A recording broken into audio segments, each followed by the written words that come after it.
Hello and welcome to the Blessings in the Streets podcast. I am your host, Joseph B. Roberts, and in studio with me today is a brother that I had the pleasure of meeting probably about a year and a half ago now. It's been we've been connected with some men empowerment events together, some very powerful stuff where men have an opportunity to just kind of open up and share and pour into one another, encourage and uplift. So that's where I had the pleasure of first meeting this brother, and we've had some great conversations and. I would be remiss if I didn't take the opportunity to reach out to him and see if he'd be interested in coming on the show. And when I did so, he graciously said, accepted the invite to do that because he wanted to share his story and, again, be of inspiration and encouragement to others. He's a sound brother. He's a dad. But most importantly, he's a man of God. And as I said, he's taking time out of his busy schedule to hang out with us this evening, to pour into us, to drop some nuggets, some gems, taking his own personal story, his own personal journey with the hopes of, maybe if you're dealing with some challenges and some adversities, you might be able to glean some stuff from him that's going to be beneficial to apply directly to your specific circumstances and into your life. So it is my privilege and honor, ladies and gentlemen, to introduce to you my brother, Mr. Will Dyer. Will, thanks, man, brother, for being on the show, man. Oh, I appreciate you having me, man. I appreciate you. Absolutely. Absolutely. So, Will, before we jump off into our segments, I do want to give you an opportunity to kind of give a general introduction to our audience, who you are, where you're from, what you do, kind of give them a taste of who is Will Dyer.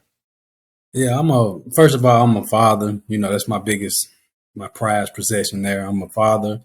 I'm a student of life, though. That's my next thing is, I'm a student of life. I continue to keep learning and keep trying to figure out this path that I'm on. I come from a small town in Alabama. So, just coming from where there's not a lot to do to moving to Dallas, so where there's all kind of opportunity. Just here, I'm a welder by trade. I weld and I got a machine shop. So those are what I do to make the money. But giving back is where my passion lies. So.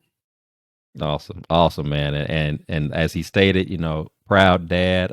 You're like me. You got a dad. You're a dad of a daughter, and we know how those girls are, man. They just snatch our little hearts away, and we just putty in their hands, and Sure. And I've heard you share many stories about your daughter, and just watching and just even seeing the pictures that you post, with you and your daughter, you can just tell that the love and the bond is there, man. So, it's always good to see dads committed to their kids, and whether this is bias or not, it's just extra special when it's that father-daughter connection that's going on. So for sure. Once you got a daughter, though, it's something different, man. It's different. It's different. It hits completely different for you, man. And it's funny because when I just real quick with that, I can think back, and I don't know if this was the same way with you, but I can think back when my wife became pregnant, and I think like a lot of men, it's a natural desire to say that if you had your choice, you want a son, somebody to be named after you and all of that. And then I find out that I'm going to have a girl. And I'm like, at first I was kind of like, I wanted a son.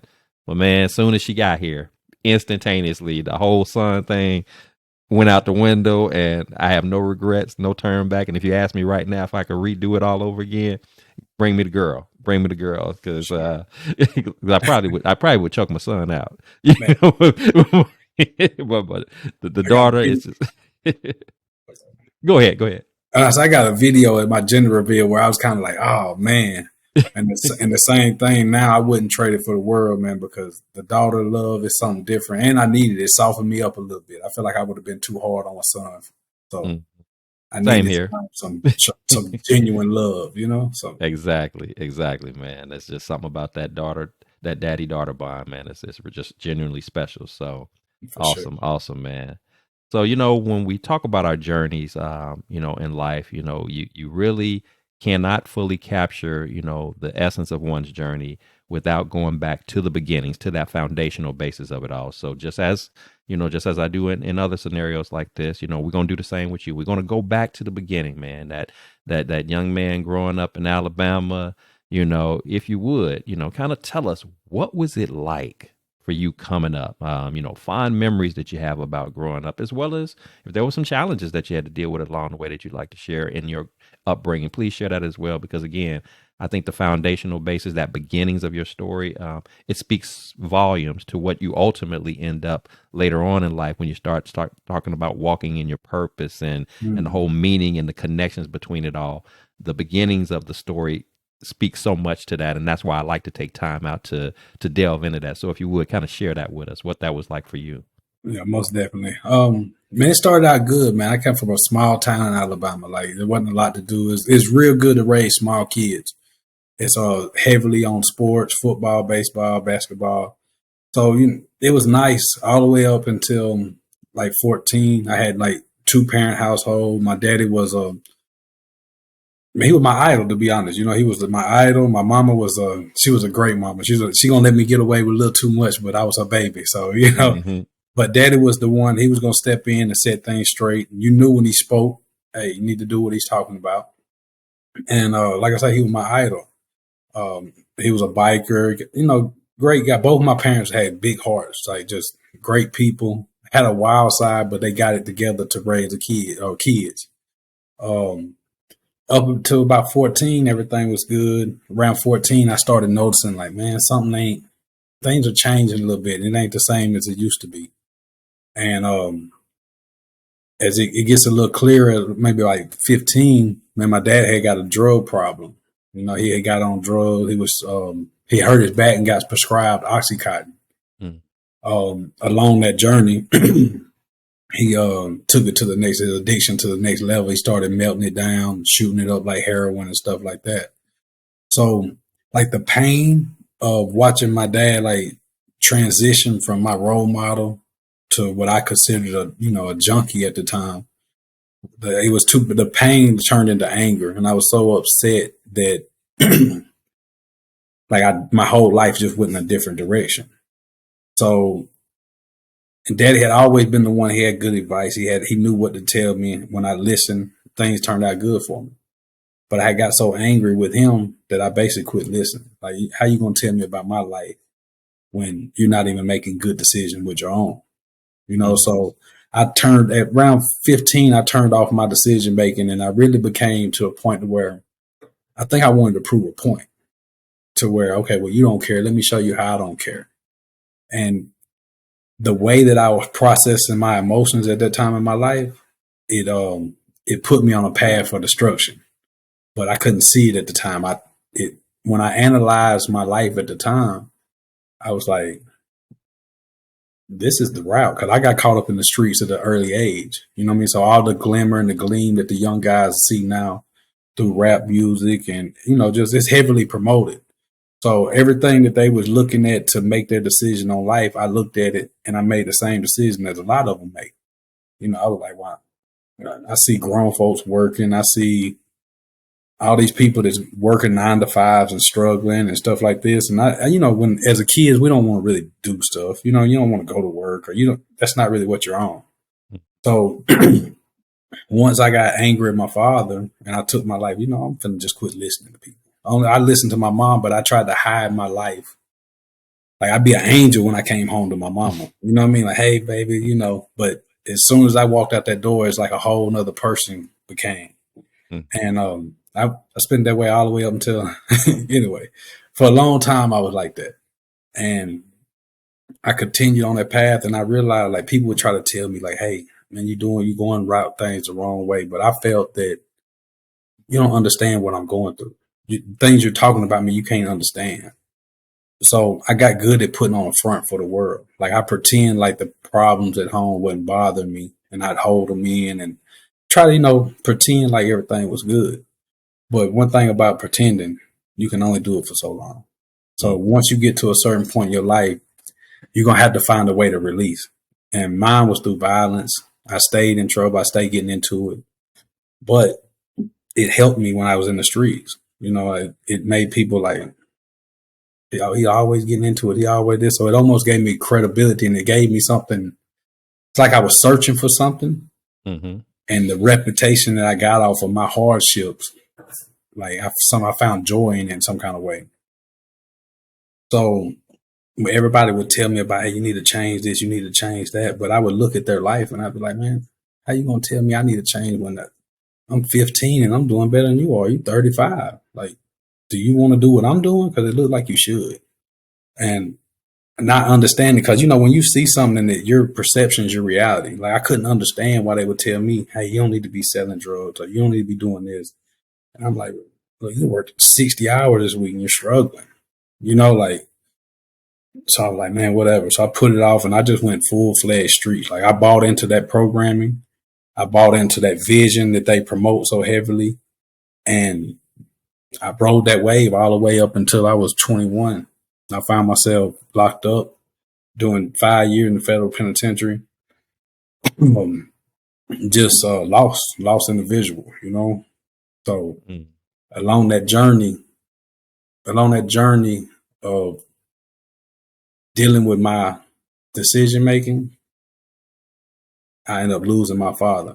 I ended up finding out that he passed away while I was locked up, and that's when finally, like, my mind began to shift, and like I seen different. I finally seen the flaws in my own decision making and not just his. So that's how we kind of get to where we at, man. We just learning from your mistakes, trying to figure out, okay, what could I have done different?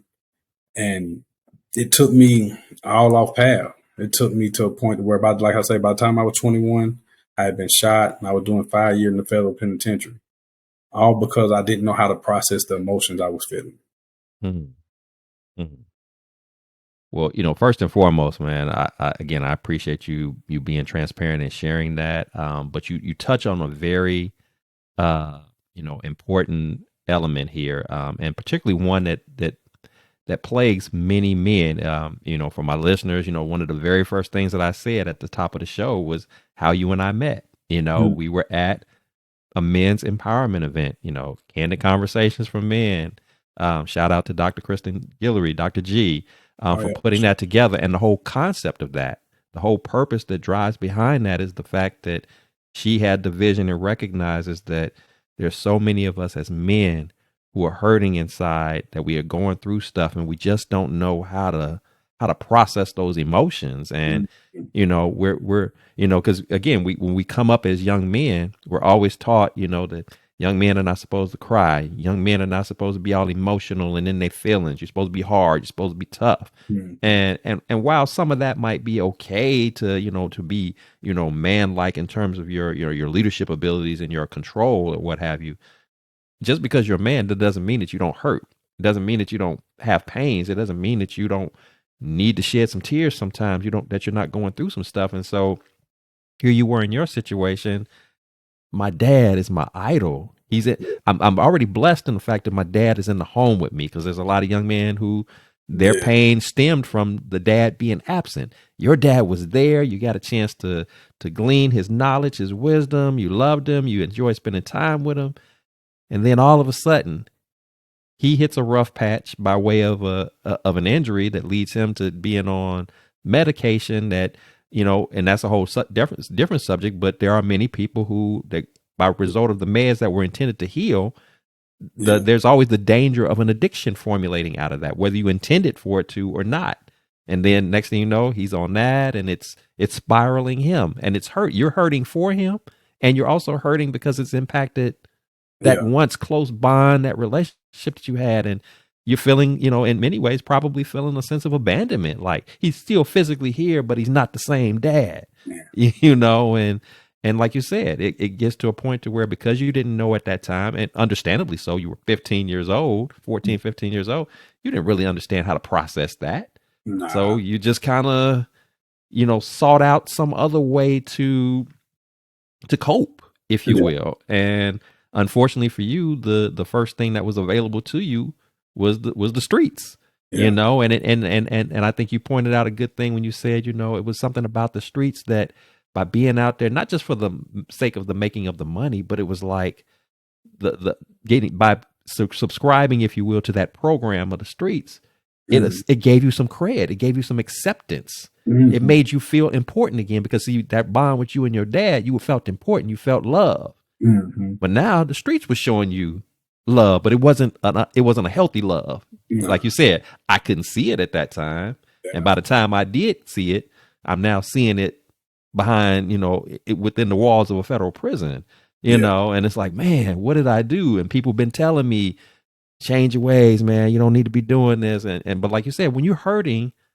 and you don't know what to do with that hurt, you don't know where to seek, assistance or help with that, you're in a cloud, man. You're just not feeling it. And that's why, it's so key. And, and I know we're going to get more into this. That's why it's so key about that relationship with God, because had that been a powerful, standing in your life, if had that been an active thing going on with you, that's not to say that you still wouldn't have been hurting, but you would have had a healthy and a more appropriate path to get the relief, the comfort that you needed. Yeah, you gotta. My bad. I apologize. No, sir. go ahead. No, But go ahead. yeah, you gotta find, no matter what you're going through in life, everybody got their own testimony, but you gotta find a positive release. Like I see on one of your podcasts, you were saying it's okay to feel how you feel and be in that moment, but you gotta be able to push through. And that's what that is. You got to find a positive release, because a lot of people, we find, we go through something and we lean to a substance, or we lean to alcohol, or something that's only going to multiply the problems that we're going through. Mhm. So a healthy release is one of the major keys to success. Absolutely, man. And like I said, there's nothing wrong with you hurting. We all are gonna hurt. We're gonna all be sad and frustrated and angry at some things that just are gonna be a part of life. That's just what it is. It's just we just can't allow it to consume us to the point where we lose our clarity, our focus. And as you said, there has to be a source that we rely upon, and it can't just be any source, because if you choose the wrong source, then that just exacerbates the problem. It just makes it worse than what it needed to be. So again, I appreciate you sharing this, man, because again, this is your own personal testimony, but you're speaking to something that a lot of young people, and particularly a lot of men, deal with this even in their adult life. They're hurting and suffering, and they have never learned how to express their feelings, and they're in their 20s, 30s, 40s, 50s plus, and still struggling with that, and just been built. It's a buildup. Yeah. It just accumulates and accumulates and accumulates, and at some point it's going to blow. It's gonna, and who knows how that happens. For some of us, it blows by way of suicidal thoughts, or it blows by way of unhealthy,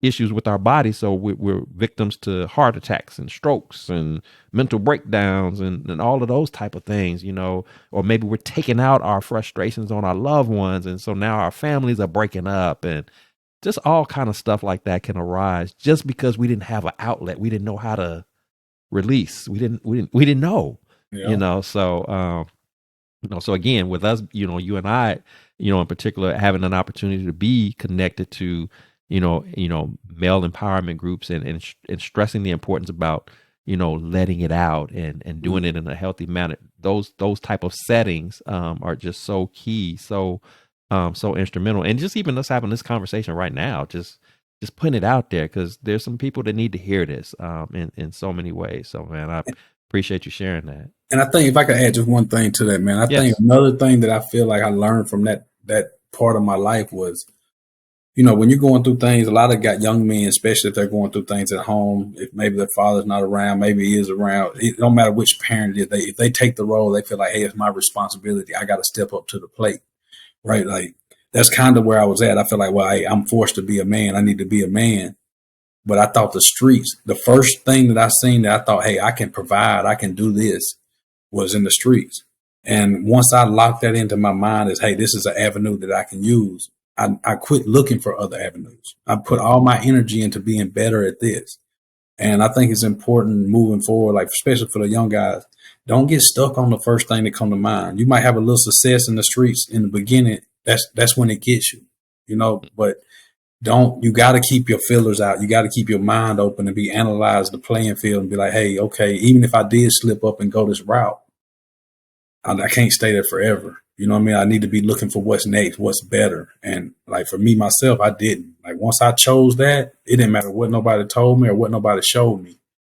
I was on it. And I got to see everything that they tell you is going to happen. I got to see it firsthand, so that's why I'm passionate about telling these other guys like, hey, it's true. It's what they say is true. It's going to happen. Right, so. And that connects. I don't know if you caught this or not, but it connects directly to our title for our show for today.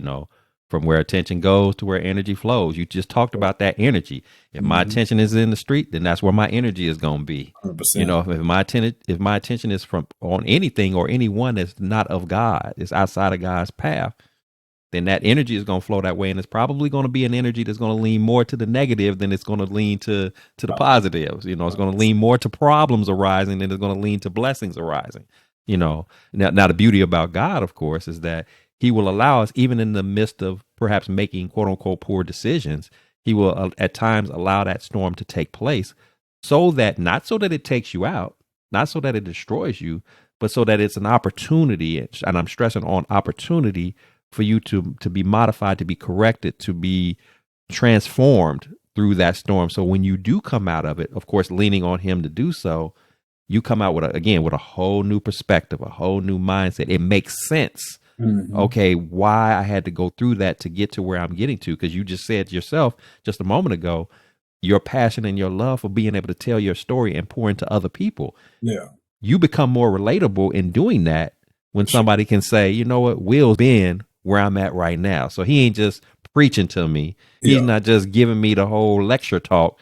This brother has been there. He's been there and done that, got the t-shirt to show for it. So I'm not just talking off the cuff. I'm talking to you about some real life stuff that I saw, I experienced firsthand. I was there in the midst of it. I'm telling you, you don't want none of this. Yeah. You know, and this is why. You know, so that's good stuff, man. Good stuff.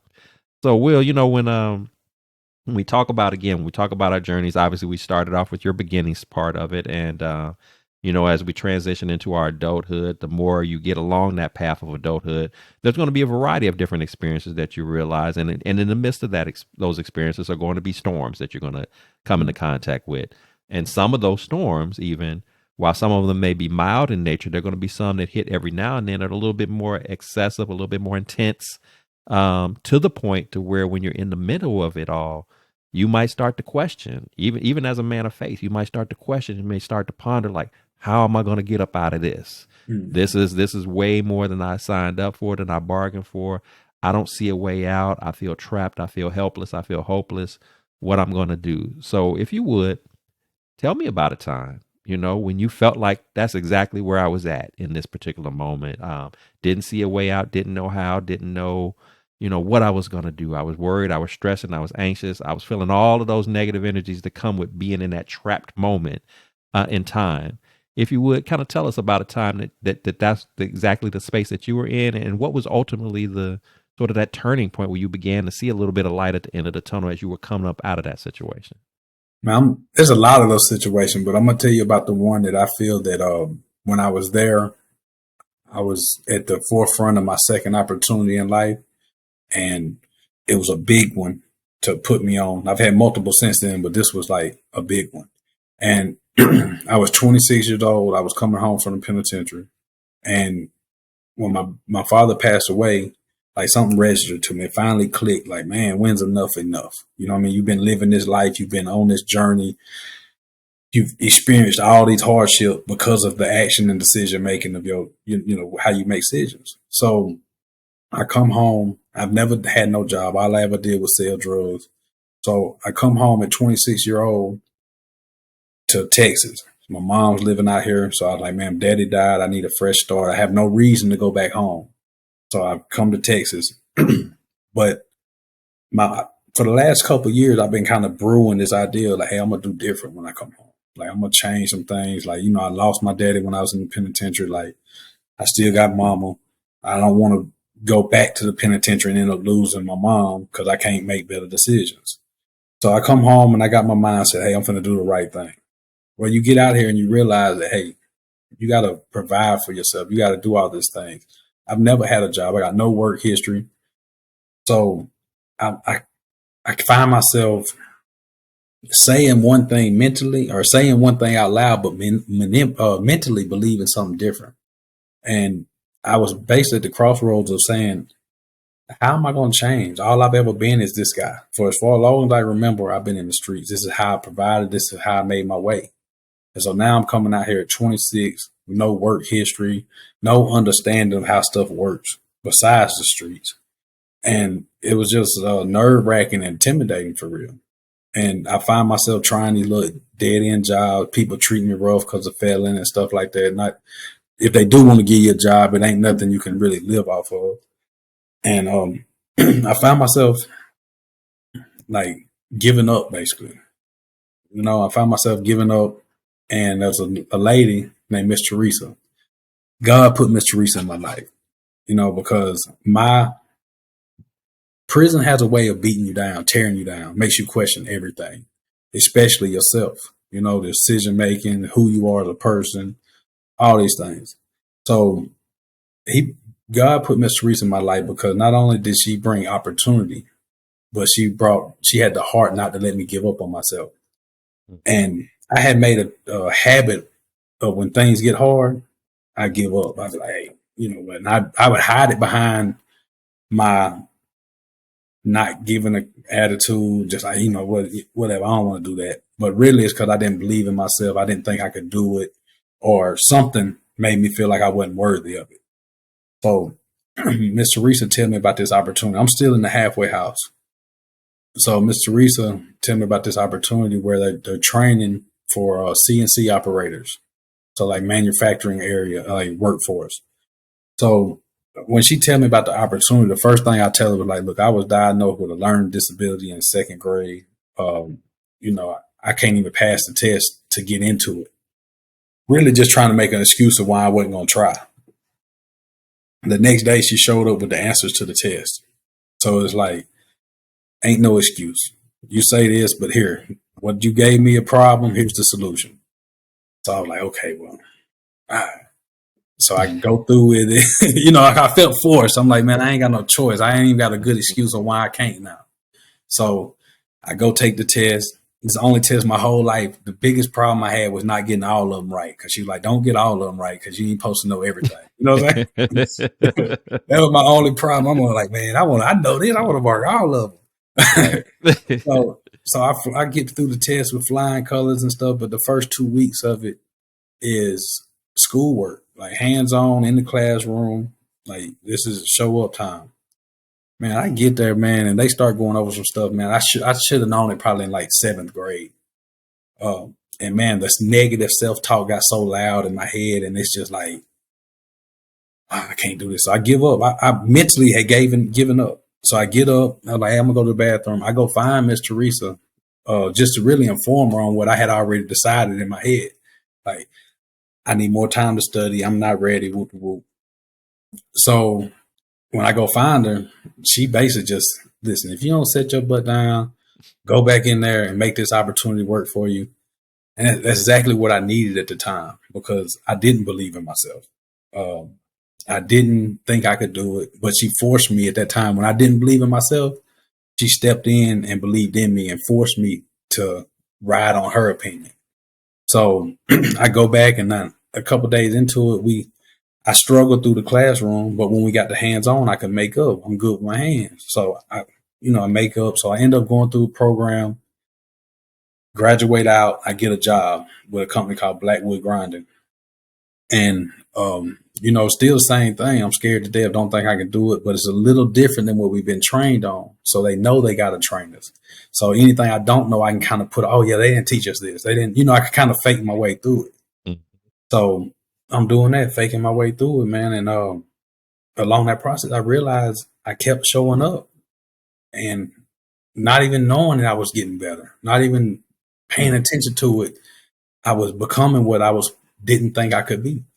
And, along the process, man, it just, it was a real eye opener to me, because I was at a point where I was finna go one direction or other. And it showed me that all I ever knew was hustle. And the hustle, the way my format was, you got to have a product. You got to have something that you can promote, you can sell. And that's the first time it registered to me, hey, that I can be the product. My mind, my education, and what I pour into myself can be what I have to offer. And man, I stayed there for a while, end up like needing more money. But at that point, the same thing, it just hit me. Like, I'm sitting there kind of like, okay, this is good, but I need the next step. And it just, like, well, why don't you learn how to weld? So the same process that it took me through all that, that's what I applied through my life on through there. No matter if it's hard or you're scared, you're going to be scared. You're not going to be good at first. All you got to do is show up. And if you'll keep showing up, you'll become what you're looking to become, if it's meant for you. Love that, man. Love that. Like I said, the key words there is continue to show up. Continue to show up. And, again, God has his perfect way of helping you navigate through these storms of life. And here was yet another example where the least likely person that you would have expected to be that catalyst to get you through what you needed to get through in order to get to that next level. Just like I said, just a random lady that didn't owe you anything, didn't have any obligation to make this happen. You say, okay, you're making this excuse why you can't get in this program. Well, I'm not going to allow you to talk yourself out of that. It was almost like she took on a surrogate motherly role, if you will, to just kind of be there for you. And as you said, I just needed that encouragement at that time. I needed somebody to believe in me, to let me know that I was important, that I did have worth, I did have value. You always had it, but it was like you needed somebody to unlock that in you so that you recognized that you had it. And I love the way you made the transition from, I was so used to understand, because it's like you even understood the business concept that to be successful, I got to have a product that I can brand, that I can put out there to market. But then the light bulb comes on and say, well, you know what? The concept is correct, but what if I'm the product? What if I brand me? What if I market me? Yeah. Then you do that, and then the doors begin to open. And yes, is it a struggle? Yes, because of, like you said, the life that you have been leading. The skill sets were a little bit deficient. Not maybe just because of a learning disability, but just maybe because school wasn't important at that time. So I'm just going through the motions. So yeah, I had some struggles, but it didn't take me out. And like you said, my counterattack was the fact that I was still good with my hands. I was naturally talented with that. So what I wasn't able to do maybe at a high level in the classroom in terms of the book smarts of it, I could make up for it in the application, in the using of my hands. And look what it led you to: graduating from the program, getting these certifications, and you build on that experience. You learn more, and then when you say, "Hey, I need to make a little bit more coins. I need the bag to expand a bit." Nothing wrong with that. Okay, what do?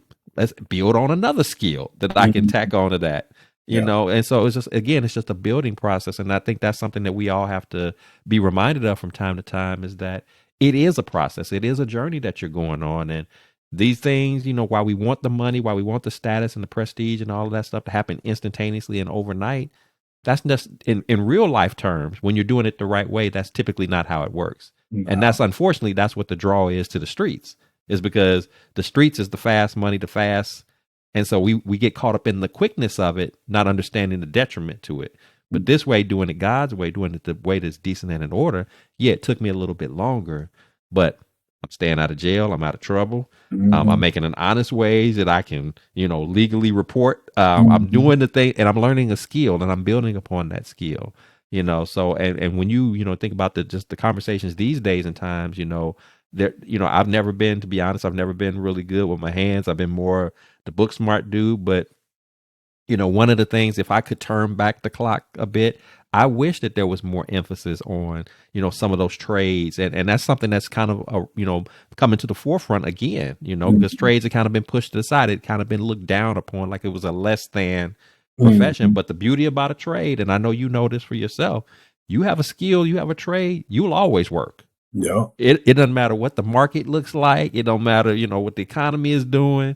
You can do something with your hands. You can fix something, whether it's weld something, electric work, pipe fitting, whatever that thing is, you will always work because you got a skill. And that's a blessing to know that you're in that position. So even if you do get tempted, or those temptations, I should say, are around you to go back to the old way, you don't have to, because God has instilled in you. He's blessed you with a talent that you'll have for the rest of your life.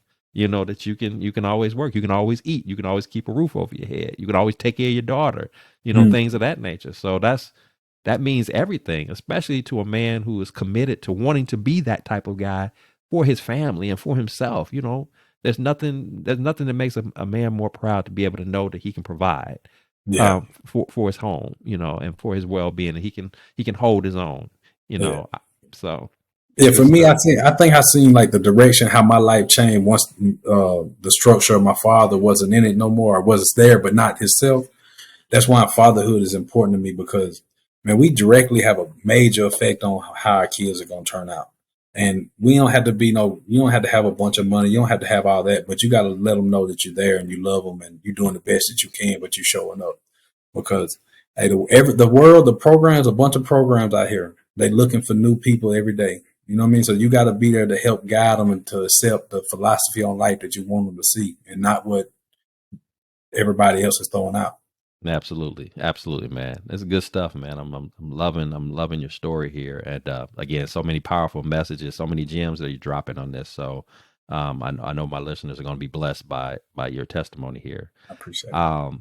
So, Will, when you do find yourself faced with challenges, I mean, you've obviously mentioned some things that have been pretty heavy that you've dealt with, but again, not all storms are going to be heavy. Sometimes it's just the day to day lifing type stuff that we deal with. But I am curious to know from you when you do face moments of adversity, moments of challenge, whatever the level of degree that might be. What is that routine or that process that you like to do, that you like to follow, that just kind of works best for you to deal with those moments in time? Like, what does that look like for you?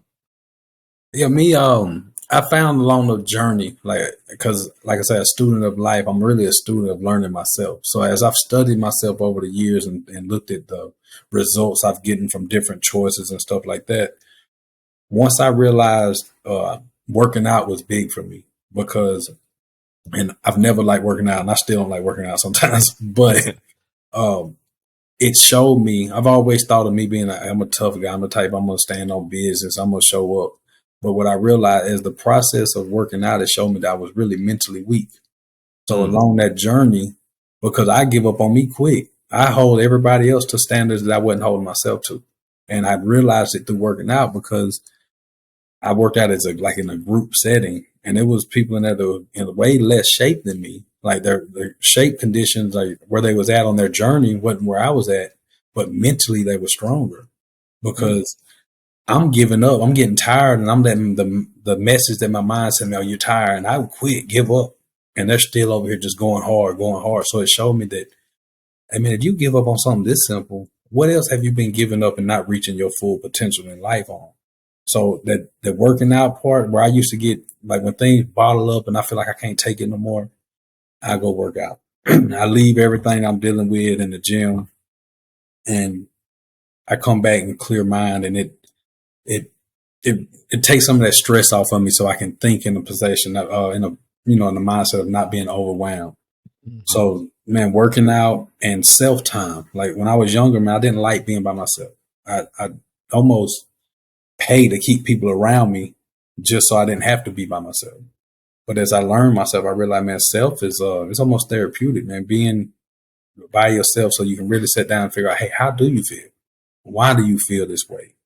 And and a big thing that I stress now that I do that I feel like helps me, no matter what the situation is, I look at what can I do.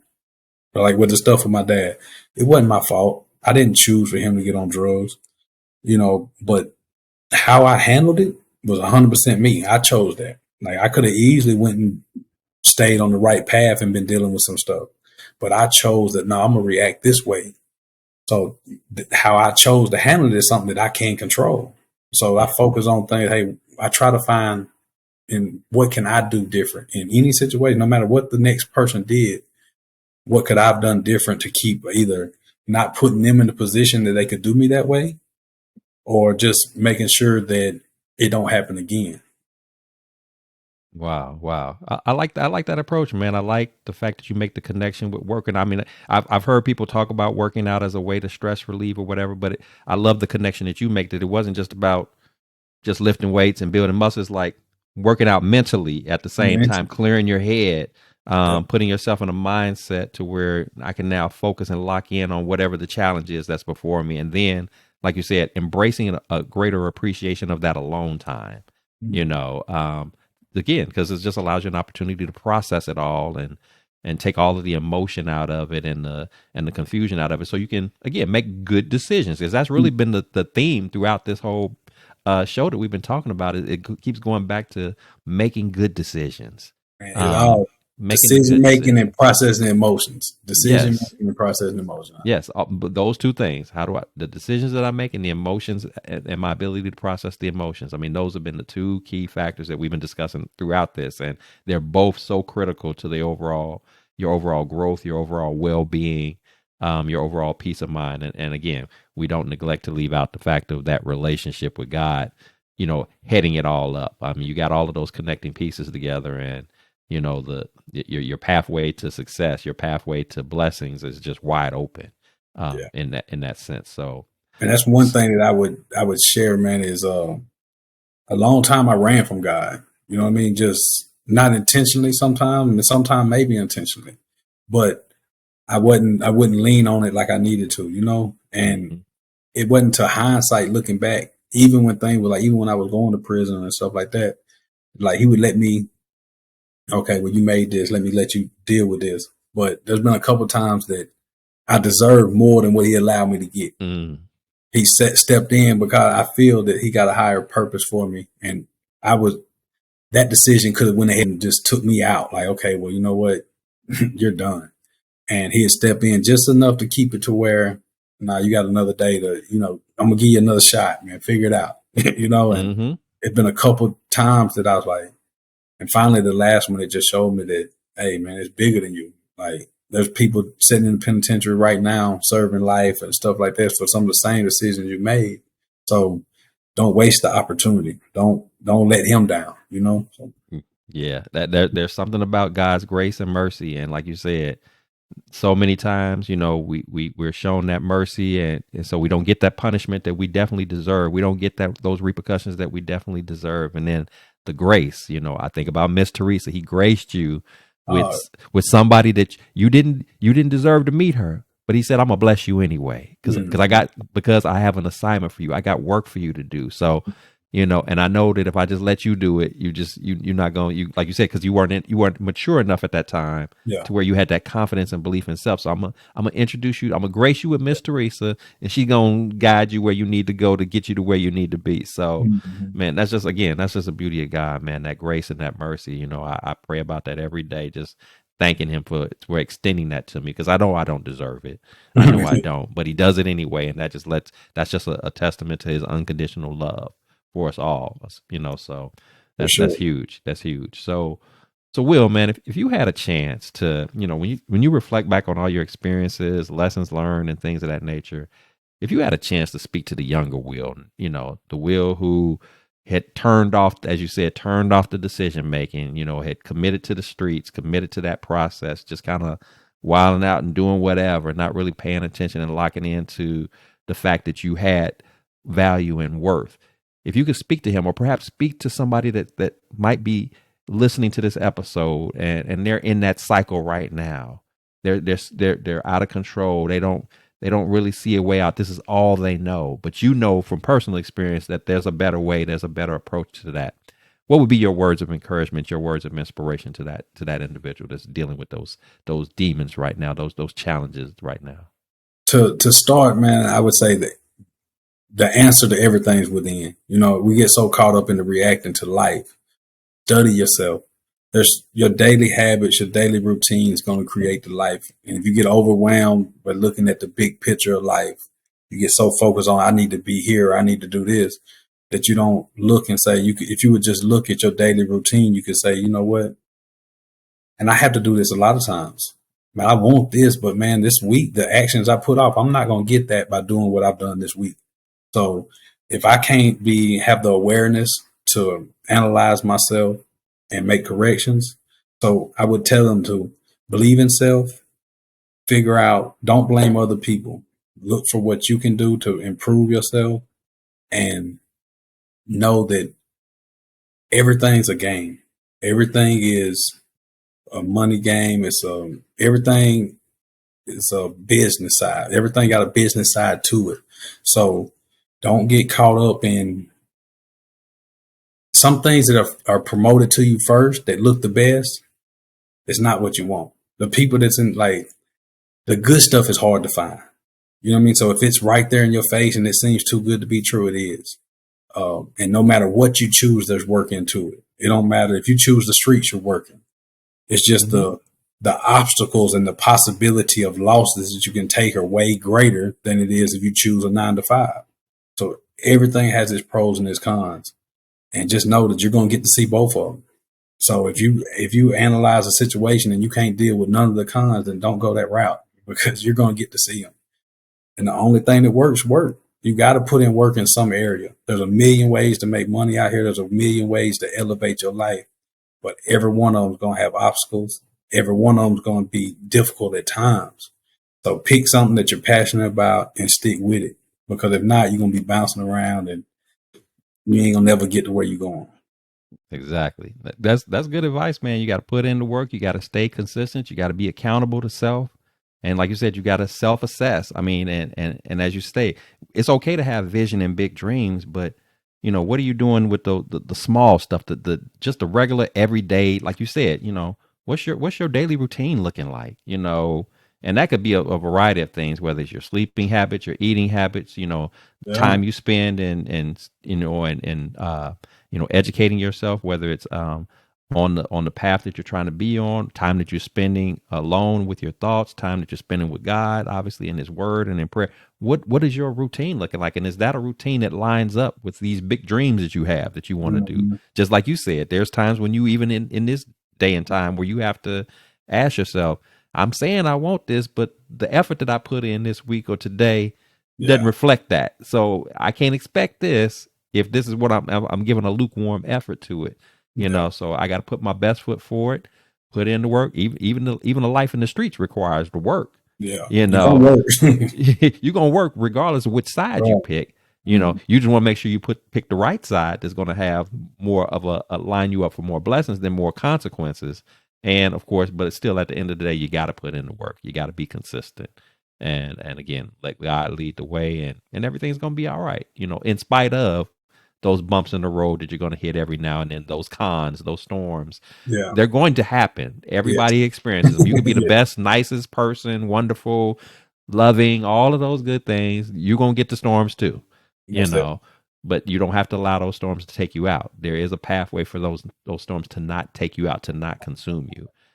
You know, it's just a part of that learning process. It's a part of that journey. So good stuff, man. Most definitely. Most So definitely. so, Will, man, it has been a pleasure, you know, hearing your story. I've thoroughly enjoyed this, man, having this conversation, chopping it up with you, and just again getting another layer of who you are and what has made you be the man of God that you are today, and you know, and walking in your purpose, and just leaving yourself open for God to pour more and more into you, so that you can continue to be blessed and be a blessing to other people. So, you know, that's an awesome thing, man. And I appreciate your transparency and authentic way of sharing as you have today. I know I've been blessed. I know my listeners are going to be blessed. So, this has been great stuff, man. And I'm glad that you accepted the invite to be a part of this with me. So, you know, but before I let you go, you know, as is common practice here on the Blessings in the Streets podcast, I do want to give an opportunity to, you know, for you to share with us, you know, any kind of good news that you got going on, things that are coming down the pipe, you know, either personally or professionally, doesn't matter, because we want to show you some love, man. We want to acknowledge you. We want to lift you up. So you got anything, you know, coming up or going on right now that you'd like to share that we can celebrate with you on? Yeah, I'm in the process of something. You know, you celebrate it, but also I want to speak to your listeners, man, because I'm in a stage of, you know, I got the nonprofit that I'm trying to get up and going, and my new career path has made it to where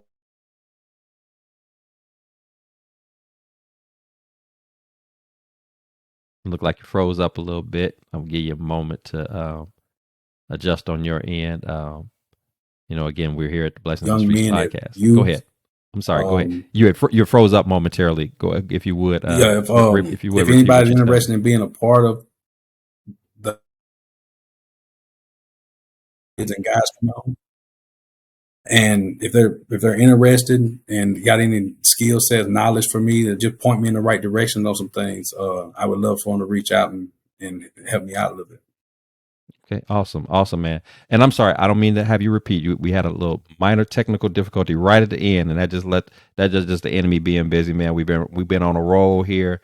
If you would, if you know, if people want to connect with you or find out more about what you're doing, whether it's with your nonprofit or anything like that, if you would repeat that for me, how can they connect with you, or what is it that you'd like for them to know?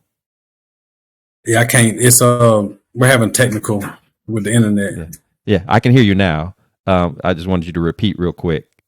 Oh, what you said about, Okay, can you hear me? yes, I can.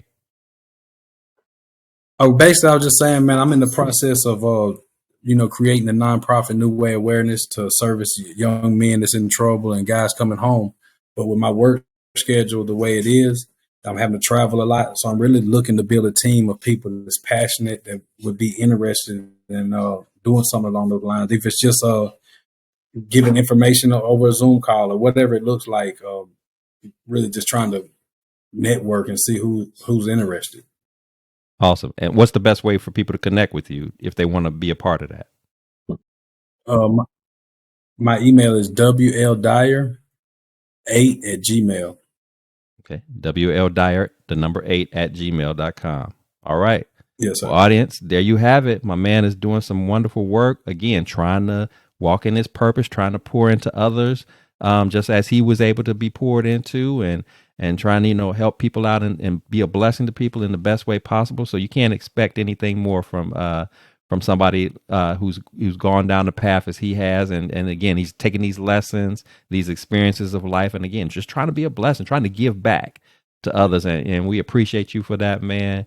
Like I said, we've been having a flawless broadcast the whole time. We had a little couple of kinks right at the very end, but Uh, that wasn't nothing but the enemy being busy, man, because this yeah. was going too smoothly. So that's Yeah. why I had you repeat it, because we want to make sure that the listeners get all of this. So Yeah. we apologize for the little kinks, but hey, we pushed through, we persevered, because that was just a quick storm, and we worked our way through it. And you see, we still standing, we still going strong. For No sure. problems here. Thank you for hanging in with us. It's all good. So again, remember here at the Blessings in the Streets podcast, if you enjoyed what we've been doing here, in terms of inspiring and encouraging, sharing our stories here today, please subscribe, please like, please share, please comment, because this is what it's all about. This is the whole crux of what we do here, to encourage, to inspire, to uplift, to share our stories in the most transparent and authentic way, with the hopes of being a blessing to others, especially when it comes to those areas of dealing with challenging times and adversities, because we all go through them. But most importantly, at the top of the list, we want you to know that it's very key, very critical that God is at the head of it all. So if you don't have a relationship with him, I would encourage you, I would implore you, if you would, make that decision today. And I promise it'll be the best decision that you'll ever make. Will is let that be known to you. I'm let that be known to you, not because it was something that we heard randomly out there, but because we're speaking from personal experience about how God can move in your life and just make everything transform in the most magnificent and powerful way that you be well beyond your imagination. So just like we want it for ourselves, we want it for you as well. So remember, here at the Blessings in the Streets podcast, this is the place where your story is your glory, where your relationships are relevant, and your journey is your joy. I am your host, Joseph B. Roberts. Thank you so much for tuning in. And until next time, you keep fighting that good fight. You keep persevering. Understand that those storms are going to come. Expect that to be a part of the process, but don't expect to position yourself in a way where you allow it to consume you, because it doesn't have to be that way. God didn't create us to do life by ourselves. He's there for you. He loves you unconditionally. He wants you to lean on him. He wants you to be dependent upon him. Let him navigate you through those challenging times. Lean on him for his understanding, for his wisdom, for his comforting. I promise you, you won't go wrong. He will not lead you astray. He's the ultimate problem solver, the ultimate way maker, and he can do for you just as he's doing it for us, and allowing you to be the best version of yourself in the gifts, operating in the gifts that he's placed inside of you uniquely for you. So until next time, you take care of yourselves. Have a wonderful rest of your day, and I look forward to seeing you again. Have a good day. Thank you for having me, man. Absolutely. Absolutely.